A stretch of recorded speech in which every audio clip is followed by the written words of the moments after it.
গুম খুনের বিষয়ে যেসব চাঞ্চল্যকর তথ্য দিলেন জিয়াউল আহসান। এরপরে দেখবেন বিচার হবে রাকিব হুদা আউয়াল কমিশনে।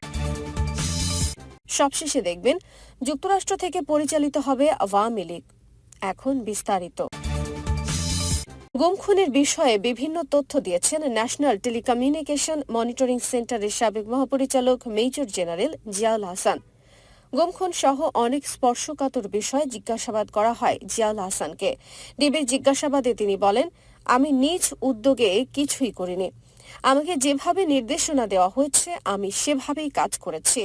আমার কাছে নির্দেশনা আসতো একেবারে শীর্ষ পর্যায় থেকে। কিছু কিছু বিষয় সাবেক স্বরাষ্ট্রমন্ত্রী আসাদুজ্জামান খান কামাল নির্দেশনা দিতেন। অপরদিকে 2014 সালে অনুষ্ঠিত হয় ভোটারবিহীন নির্বাচন। 2018 সালে গ্রহণ করা হয় দিনের ভোট রাতে। সর্বশেষ গত 7 জানুয়ারি অনুষ্ঠিত হয় আমি ডামির নির্বাচন। মানুষের অংশগ্রহণহীন কথিত এসব নির্বাচনকে ভিত্তি ধরে দেশের সর্বব্যাপী প্রতিষ্ঠা পেয়েছিল শেখ হাসিনার দুর্ভেদ্য মাফিয়াতন্ত্র।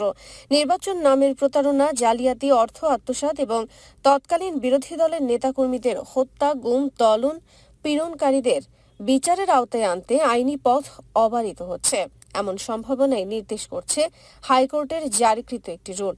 রিটের শুনানি শেষে গতকাল মঙ্গলবার বিচারপতি এ.কে.এম. আসাদুজ্জামান এবং বিচারপতি মোহাম্মদ মাহবুব উল ইসলামের ডিভিশন বেঞ্চ এ রুল জারি করেন।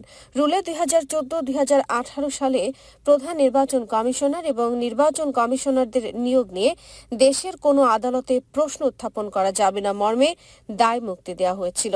এই দায় মুক্তি কেন অবৈধ ঘোষণা করা হবে না জানতে চাওয়া হয়েছে এই রুলে। এ তথ্য জানিয়েছেন রিটের কৌশলী অ্যাডভোকেট মোহাম্মদ শিশির মনির। সুপ্রিম কোর্টের অ্যাডভোকেট মোহাম্মদ শিশির মনির জানান, 2014-2018 সালে প্রধান নির্বাচন কমিশনার এবং নির্বাচন কমিশনারদের নিয়োগ নিয়ে দেশের কোনো আদালতে প্রশ্ন উত্থাপন করা যাবে না মর্মে যে দায়মুক্তি দেওয়া হয়েছিল সেটির বৈধতা চ্যালেঞ্জ করে গত 18 আগস্ট সুপ্রিম কোর্টের 10 আইনজীবী একটি রিট ফাইল করে।